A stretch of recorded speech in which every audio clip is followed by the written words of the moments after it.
Hello, Hacksters! Welcome to another week. I've got a really exciting package to open today, and you might have seen over the weekend I uploaded a mini interview that I did with Carrie Sundra of Alpenglow Industries at Silicon 22 recently.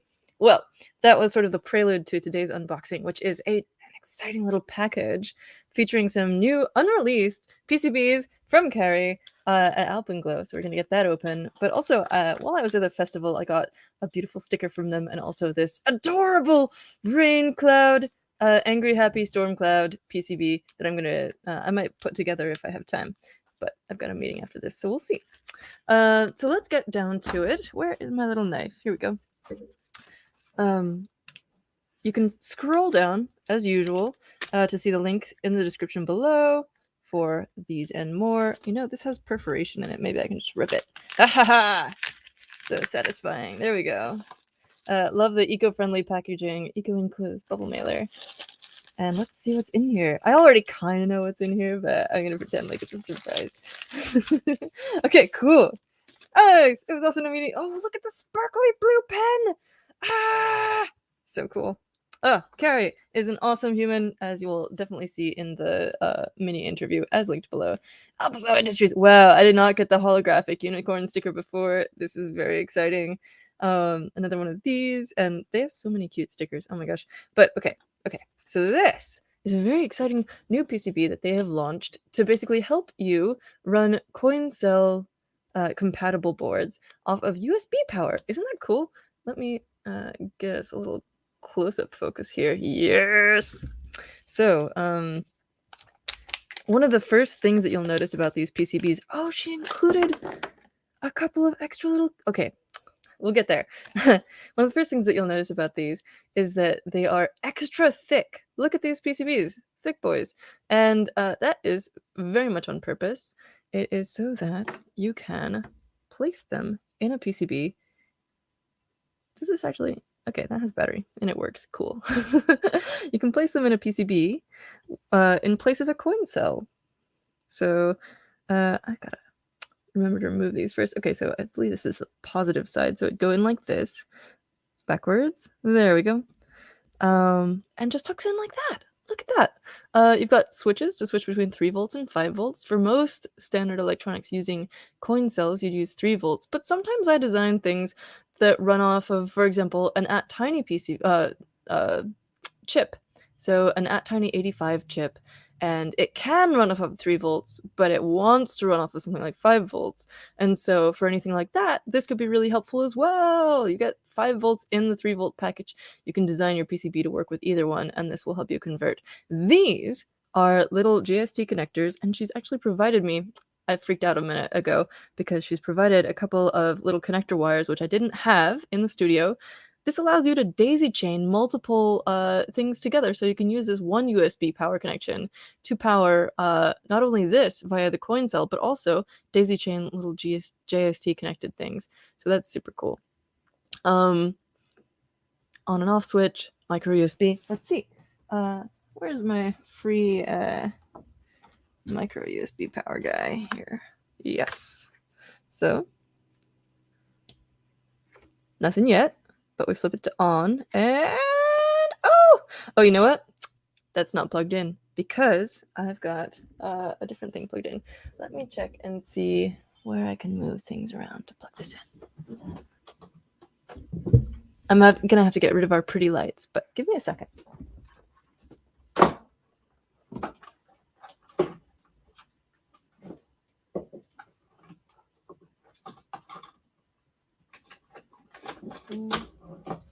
Oh, there we go.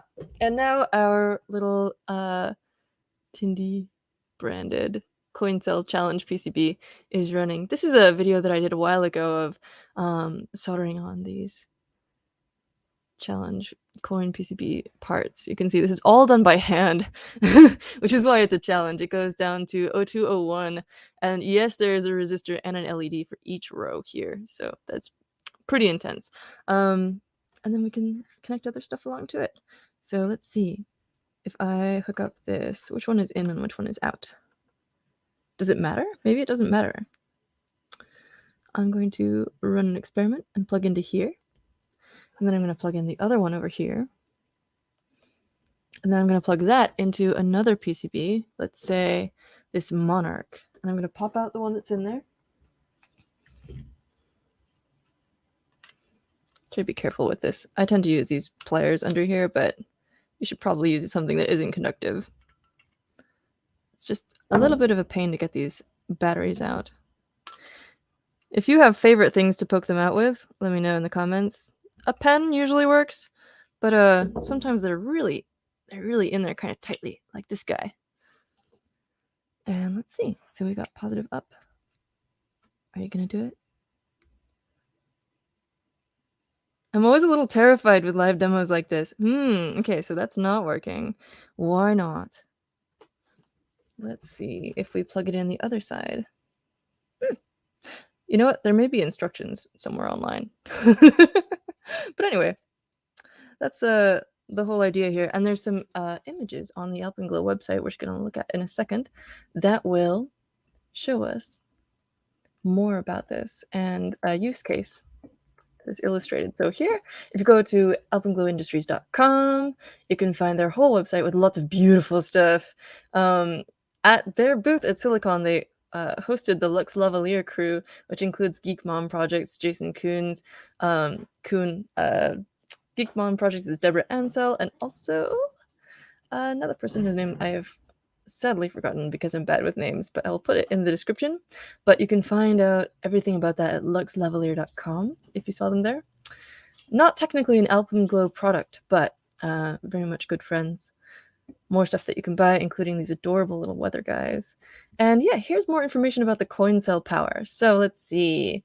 Which one of these is hooked up to USB? And which ones are just running off of each other? It's hard to tell. Ah, this one. Okay, so it's got the JST coming out in the opposite direction from the USB power, which is actually what I've got going on here too. So I'm kind of not sure what's going on there. And it goes in the same direction. Interesting. Left to left, right to right. Okay, so maybe that's what I've got going on wrong. Let's try switching it around and see what happens. I also kind of hate JST connectors for my own reasons, mostly having to do with fingernails. Which is why you'll see on some of my, not this one, but on some of my electronics, I've actually cut away part of the JST connector. And then if I want it to be permanent, I'll just hot glue it in place. Because I hate pulling these things out with my fingernails. They always resist you so much. There we go. Okay, let's try it this way now. Do we have positive function? Oh, you know what? I think this guy needs to be switched on as well. And we may have some shorts actually in these legs and things because it's been a while since I put it together. Oh, the resistor is shorting. That's no good. I'll try a different one. How about that? More experiments. I'm going to leave these in because I think that it's valuable user testing. If I can put it together while I'm sort of stressed out and doing a live stream, then I imagine anyone will really be able to. Oh, that works! Okay, cool. So basically my one piece of feedback from this is let me know which ways to plug it in are valid. Like, do I need to have them both plugged in on the left side and then both on the right side and then both on the left side, sort of alternating like that? Or does it not matter? Which I sort of feel like it wouldn't matter, but maybe it's just the Monarch PCB being a little bit of a jerk. This PCB, by the way, I put together on the channel years ago. At this point, it's by Boldport and it's absolutely beautiful. It works on a shift register chip. And you can see the two chips, 3 chips on the underside there, forming the body. And then you break this PCB in half when you get it, and then solder it on as the wings. This is one that I designed with my little initials up there, AG. Just a sort of Art Deco thing. And then this is the challenge coin PCB. Okay, so that's really cool. Very excited to try that out. And let's see, it's only been about 15 minutes, so I think I have time to put something else together. And I'm going to put together this adorable little Stormy Cloud PCB because I love it. So on with the soldering iron. We're going to open this up. In the little mini interview, Carrie mentions that the instructions are included as a QR code so that they can be updated whenever there's more information, or if, for example, there's user feedback like that and they want to clarify things. It's very easy to do. And also, Carrie has some cool tips for people who want to put together their own kits, because I think these are just gorgeous. And I would love to someday put together kits of my own. So Carrie has some tips for that. Be sure to check out the mini interview. Look at how cute this is! I kind of guessed that these might be coming from Oshpark in their After Dark colorway, because that's very much what this looks like. You've got clear solder mask, black PCB substrate, and then copper with gold Enig coating on it to make it corrosion resistant. Very beautiful colorway. And where the copper is covered with solder mask, it's orange, the actual original copper color. But where it's exposed, it's covered in that gold layer so it doesn't get corroded. And it just makes for some really beautiful PCBs with white silk screen as well. So let's see. We've got a switch here, it looks like. We've got a coin cell. We've got some little LEDs. Oh, it's so cute. Not even any resistors. This is very beginner friendly. So we've got, it comes with its own little battery. It comes with a badge pin. That's cool. You should take a look at the Alpenglow website, by the way, and let me know which of these you think would be your favorite to put together, because there's so many little cute ones. There's a rainbow, there's a sun one, there's a whole bundle where you can get all of them, including this like little happy rain cloud and this little frightening snow cloud. I guess it's just like a chilly little snow cloud, and the little sun guy who's so surprised. Anyway, which of those would you get and put together? I chose this one because it's my favorite. Actually, yeah. So I'm so stoked that it's finally time to put it together. It's only been about a week and a half or so, but I've been totally champing at the bit. So here's our 3 LEDs. Then we've got our switch. There's also a magnet in here, which is kind of cool. In case you want to magnet it to stuff, which actually that might be what I do instead of the pin. And then your coin cell attachment. So let's have a look at these QR instructions. Yeah, look at that. Angry Storm Cloud Kit. This little cloud may look mean, but we promise it's fun and easy to solder up.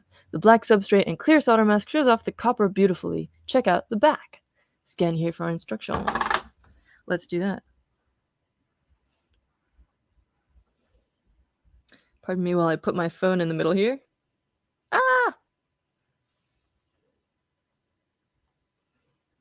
And I've got to enter my password, and it takes us to the Hackster.io page, Angry Storm Cloud Soldering Kit.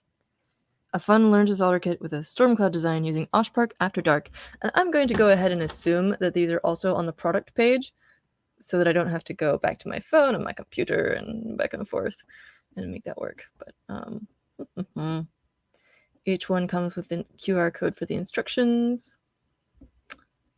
Let's go to the shop and see if we can get this straight from the product page. And if not, that would be another little piece of feedback. Actually, can you not get the Storm one online? No, here it is. It's just not under new. Haha. This is so cute. Go to instructions. Yay. For more fun, you can order 2 and follow our instructions on how to make them into a pair of flashy earrings. That's adorable. Okay, so here are the instructions linked from the product page. And you can also get these on Tindy. So cool. Okay. Start with the switch, then the LEDs, and then the battery holder. Okay, we're going to follow those exact instructions. I'm going to show you my hands now. Okay, so our soldering iron's all warmed up. I've got my Omnivice here. Here are the things we want to solder on the right side, and here's the ways to attach it on the left side. Whoa! So switch first. Do I want the switch on the front or the back? Does it say which way, actually? Should I follow an actual protocol? they put the switch on the back. That's pretty much what I was expecting. Okay, so stick that through there. It doesn't have any little out prong tension holders. Nothing sticking out to sort of make sure that the tension is held. So what I'm going to do is I'm going to tack solder on one of these connections to sort of hold it in place. But I'm going to be extra careful with this because usually the body of the switch is grounded. And so I don't want to put my finger on the hot metal of the switch body and burn myself. So I'm going to tack solder on one of these middle pins instead, and then do the outer ones and everything, and finally clean up that tack soldered one. So let's go. Actually, I want to clean off my iron tip and stuff before we get started here. So here's my little tip cleaner. Just keep it on top of my solder there. So shiny. And put that in my brass coil. Get a little bit on here for the tack soldering. Okay, so now place my switch in place from underneath. And I'm going to try and just get a little bit on one of these joints to make it stay in place. Come on. And go back to the solder wire. Oh, this is very messy. But you know what? That's close enough. That'll hold it in place. And that's why we go back after the fact. You can also try and do this thing that I do sometimes where I make it into a little snake and sort of hold it in place. So the solder wire stays in place and then I bring everything over to it. But I didn't feel like doing that right now. We have lots of other assembly videos, by the way, where you can see techniques like that. If you're not super familiar with soldering, there's lots of ones where I'm assembling, for example, the Oscatone Scout synthesizer, that Boldport Monarch PCB, and lots of other ones. You can also just put it on to keep you company while you're soldering, which I think is a very sweet idea. Ouch! I forgot my own advice and touched the grounded switch case while it was still hot, but oh well. Okay, so now it's time for our LEDs. Oh! And I'm attached to everything with wires, so when I accidentally yank on it. Okay, so one cool thing going on here is that often with LEDs, you'll see, well, there's the classic way to tell which side is positive and which is negative. Because these are polar, it matters which leg goes in which hole. And the standard way to figure that out is that the long one is positive and the short one is negative. But also, they often have a flat side on here, which corresponds to the negative side. So if you've already cut the legs off for something, fear not. You can, or if they're like super wiggly because you've used them too much and they won't go straight anymore, fear not. You can still figure it out by the flat side on the LED there. And both of those things are indicated on this PCB. So you've got the flat side, which is a thing that people often do on the schematic or the symbols that are printed on the PCB itself. You'll have the flat side in the LED. And then you'll also have sometimes these square pads indicating the ground one. So the top one here is square, and the bottom one is round, square for ground. So I'm going to match those up. Long legs in the positive hole, and bend the leg outward, both legs outward, so that it stays in place. Did you know you can also subscribe to the Hackster YouTube channel and you'll get notified whenever we go live with something like this? We're also making sure to announce these in advance. We have our weekly cafe every Tuesday at 10 a.m. Pacific, but also we do some at other times that are more like tech highlights. And you can follow us on Twitter to see those announcements, or as I said, click subscribe down below. And if you're on our YouTube, that will let you know when we're doing cool stuff like this. That's my spiel. Time to solder some more. Oh, yeah. This is honestly one of my favorite ways to spend the day. So I'm very excited to start off my week this way with you. Yanni says, that PCB looks so cloudy cool. I agree. It's my favorite one. Yanni, he also says, Hackster cafes are great. Like last week, Open Robotics. Yes, we had Kat Scott on from Open Robotics talking about ROS 2, the new release, Humble Hawksbill, and also the new TurtleBot 4. So if you're interested in robotics, go check that out. we've got a really exciting one coming up tomorrow. Kyle Weens from iFixit. I'm all about the right to repair lifestyle.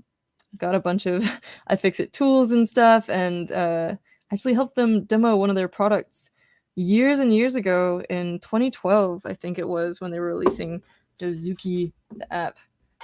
So I've been a fan for a long time, and it's really exciting to get to interview Kyle on our show. So that's tomorrow at 10 a.m. Pacific. If you're watching this in the future, you can go to our Hackster Cafe interview playlist and see all of those. We've got tons of other cool stuff going on, but like that, those are the big highlights for right now. I actually save these little legs because they're really useful for using. Speaking of like repair and reuse and sustainability and stuff, they're very small. You know, it's a small thing, but you can save these and use them when you're working on other projects. Where's my little container? Then here we go. I have this little container where I put a bunch of headers and stuff, but you can also see random wire snippings from other projects. And also in here is where I put all my leftover little LED snippings. So when you want to bridge a couple of connections or just do a little breadboarding and you don't have the right size of wire, or you need something that's already stripped and you don't want to go and strip a new piece of wire or whatever and make sure if it's like solid core or stranded wire before you get started. You can avoid all that hassle by just saving your component clippings. Resistor legs tend to be a little bit thinner, depending on what value of resistors you're using and stuff. Oh, that's very satisfying. Did you hear that? That's an amazing little snap sound. Let me pull it out and do it again. That was so good. Another great thing about assembly, putting chips into sockets, putting components into their little snap-in holes, just amazing. Actually, I don't have to tack solder this one. I can just turn it upside down. Because it has that snap-in feature, it's just going to stay put while I solder on from the top. Beautiful. I tend to work with surface mount things for my own projects, which don't have as much satisfying click. But you know what? We make up for it, because when you do solder paste on a project and then you heat it up and get to watch it turn from this gray goo into a solid silver metallic shiny thing, oh, it's so satisfying. Have I mentioned that I love electronics? You might have picked that up. So here is our little angry storm cloud. We're going to turn it on in just a second, but I want to make sure that we get a close-up look. Beautiful. Look how shiny. Okay, so I'm not sure which button cell this is. Let's use the new one. And by the way, I'm working on another project that lets you resurrect things that run on CR2032s, AA's, or AAA's with dead batteries. So these will not go to waste. More on that later. Oh, it's already on! Ha ha ha! Look! That is so cute! And guess what? These clearly are LEDs that have a little circuit built into them. So you can get, oh, I love this. You can get LEDs that flash RGB. If they have more than one diode inside of them, you can get ones that just have little patterns like this. Some of them fade. Some of them are candle flicker LEDs.